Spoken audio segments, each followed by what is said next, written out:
It's important that you're alive and you're well, that you must respond to that and always be grateful because the sky need not open up, just a virus can kill you, just a microorganism. Why I'm saying this is, unfortunately, human beings have developed such a sense of entitlement. There are many reasons. One is that we're endowed with little more intellectual capability. I wouldn't say intelligence, intellectual capability than all the other creatures.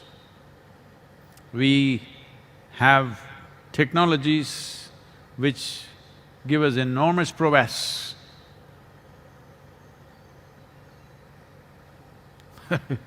You don't need to be a very brave man to go and kill a tiger. From a kilometer away, you can shoot him dead and feel great about it. So, these things, and above all, I think religions of the world have put this wrong idea into human head that all the other creatures are here to serve you. At least in some parts of religions, some aspects of religion has put this idea into human mind, every other creature wants to serve you, he's here to serve you. You are made in God's own image, all of them are just creatures who are here to serve you. Just go to an ant and ask him, is he interested in serving you? Well, if you're not getting the point, go and ask the elephant. You will get the point very well. Nobody is here to serve you. For them, their life means a lot. For an ant, ant's life is everything. For a grasshopper, grasshopper's life is everything. For a tree, its life is everything. For every creature, its life is important. This is how life is enshrined in every one of them, including ourselves, of course.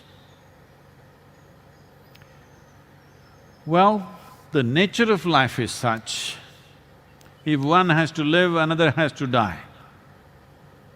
It's the only way. If the virus has to live, we have to die. If we have to live, they have to die. This is how it is. Everything is enmeshed into each other. The whole food cycle in the world is made in such a way, if one animal has to live, it has to eat something else, plant or animal. And if that another animal has to live, it has to eat that one, and it's a chain. So this is a sustainable chain of food cycle. Forever you can carry on like this. But now we have skewed it very strongly. We think in our favor, but may not work in our favor long term if we go like this. This stupid sense of entitlement that every other creature is here to serve us, this must be banished out of human mind, it's very important. If we want to do well in future, it's very important to understand that every creature has its rightful place in creation and all of them are very vital for our survival and well-being. There is a lot of research showing this, that they are saying that if all the worms disappear, the world will end. In about 1.5 years' time, in 18 months' time, all life on this planet will end if all the worms disappear right now. If all the insects disappear, in 4 to 4.5 years' time, the world will end as we know it. If all the microbes disappear right now we are fighting the virus, but let's say all the microorganisms disappear right now, everything will die right now, including us. But if all the human beings disappear, the world will flourish. So, we must understand what is the significance of our existence on this planet. Unfortunately, this has been hugely exaggerated in human minds. God made us in His own image. He looks just like us. Like that. Because of that, we have an entitlement that we can do what we want with every other creature. Well, for the sake of survival, if we did kill something, that's a different matter. But we've been killing for our pleasure. Probably, or really, the only creature on this planet who kills for pleasure is the human being. None of the others kill for pleasure, they kill for survival. So, this sense of entitlement has cost the life on this planet enormously. As it costs other life a lot, our lives will slowly become miserable. Well, I was just now talking to a group of over nearly 100,000 doctors online. And they asked me, Sadhguru, what is your perspective of this virus? Why do you think it's come? Has it come to teach us a lesson? Well, I'm not made like this. When somebody is suffering, this is a lesson for you. Right now you are either infected or you lost somebody who's dear to you, and there are so many other kinds of losses. This is not the time to tell you, this is a lesson, God is teaching you a lesson. All the religious nuts are already on, saying, God is teaching us a lesson. No, nobody is teaching us a lesson. It is very natural that in a seesaw, if you go down like this out of your weight, after some time, somebody will press it that side and it'll go back like this. There is always a seesaw of life happening. Nature has always maintained its balance. Sometimes it gets skewed, but again it tries to bounce back. Now, suppose you were a virus, okay? I want you to just imagine. It's a very empowering thought. Suppose you were the virus, and let's say you were living in all wild animals, pangolins and bats and whatever else. The population of wild animals has come down significantly. In the last 50 years, 70% drop in the mammals, in the vertebrates rather, not even mammals, in the vertebrate population of wild creatures has come down by 70%. When our population has gone up in a crazy way. So suppose you were a virus living in pangolins and they're dying and dying, your territory or your terrain or habitat is shrinking, would you not enterprise yourself, venture yourself to find a new creature to inhabit? Would you not? I'm asking you. Definitely you would. Maybe that's all they're doing. They were happy with their pangolins for many centuries or millions of years, I don't know how long. But now there's no habitat, it's going away. They have to adapt. They have to find new territory. When life in Europe and UK became very crushed at one time, they became desperate to find new lands. They found America, Australia, whatever else. Well, going to new territory could mean death. A whole lot of people lost their lives just trying to get there. And many other people died after getting there. But still people kept going because finding new habitat became very important Because where you were, it was overcrowded and no place to live, no opportunity, so even risking your life, you went there. That is all in a way virus is doing. I'm not talking about virology, I'm talking the simple sense of any life. Any life will operate like this, that if its habitat is taken away, it will try to encroach into new habitat. So right now we are just new habitat. I know in the social media, a whole lot of people went crazy when I said, the virus has no intention of killing you, it's trying to make a living, all right? But he lives with full force. Because he lives with such force, you die. If you were as strong as a pangolin, or at least if you were a bat, then you would be happy, virus would be happy. But you are not built like the other creatures, so it's hitting you in a certain way. Well, if there were some other population other than human populations, maybe they would have gone there. But in their wisdom, they have understood the only thriving population right now is human population, constantly expanding. So they have made the right choice. Well, this may sound insulting to you, but this is how life functions. This is how even we function when our survival is threatened, isn't it? So, facing the present situation with social distancing, with medical care, all this is fine.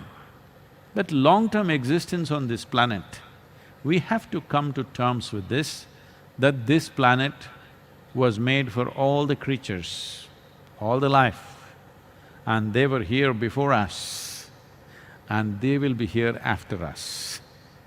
Yes. So they have as much right to exist here. See? See, they are all agreeing with me. They have as much right to be here as you have. Of course, you also have a right to be here, but not above them. You're not entitled in such a way that God has given you such a position that every other creature is here to serve you. Then such a God has no clue about how this planet works. He must choose another planet to be a God there. On this planet, this is how life is structured, it is all enmeshed into each other. Only in the well-being of all life, there is well-being for everybody. If we remove any one dimension of life, then there will be a serious collapse of life on all levels. So, this entitlement or sense of entitlement must go. Maybe God looks like a grasshopper. How do you know? Why not? Just has to be big, I'm saying. So in this culture, we gave all kinds of shapes and forms to what we consider as divine, just to bring this home to you. Even a mouse is worshipped, a snake is worshipped. Very important because if you do not understand the significance of a mouse and a snake and a bird and an animal and a tree, well, you are heading for a disaster. There's no question about it. But this sense of being I'm super life over every other life, this sense of entitlement has to go. This is a good time for realization. This is very funny, the world works like this. This happened. A Russian man came to California and he met a foreman. He looked for a job and he got into a construction site. And the foreman asked him, in Russia, how many hours a week do you work? He said, we work 70 hours. a week. Oh, really? Here we work only 40 hours. But why is it, why you guys can't work 70 hours, he asked. I'm willing to work 70 hours, why can't you guys work? Oh, here all the labor, they're bloody communists. In a communist country, they will work. Everywhere else, the same people will always fight to work less and less and less. Suddenly, they will get entitled, always, trying to take advantage of everything. This has become the human way. No. By being the most evolved creature, we must be a little more magnanimous to every other life. See, if you are positioned in a place of height, of some altitude, you must have a different sense of dignity and concern for everything. You don't expect an ant to be concerned about all life, you expect a human being to be. But because this kind of rubbish has been taught to them, that every other life is here to serve you, you can kill anything and wantonly do whatever you want. Because of this, we will get a certain amount of pain, and it's come, unfortunately, in this form. But this also, do not take me wrong, this is a bad thing because of its speed of contagiousness. It spreads very quickly, but fortunately, its ability to kill is low compared to the things we've seen in the past. The bubonic plagues used to just clean out whole villages and towns at one time. The Spanish flu killed over 50 million people across the world. 50 million. Nearly infected 1/3 of the world's population at that time, over 500 million people. But at that time there was no air travel, people were not this mobile. In spite of that, it happened like that. Compared to those things, this is a good virus.